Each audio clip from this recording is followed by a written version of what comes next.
সারা বেলা জারুদার রোজার কিনারে কেটে যাবে। এদিকে হাত তুলে খুশি হইতাম।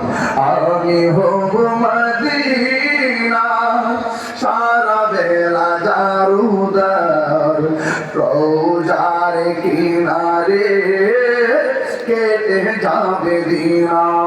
হবে মোর জীবন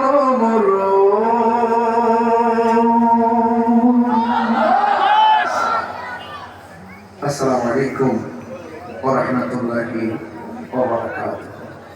হ্যালো, আস্তে বল।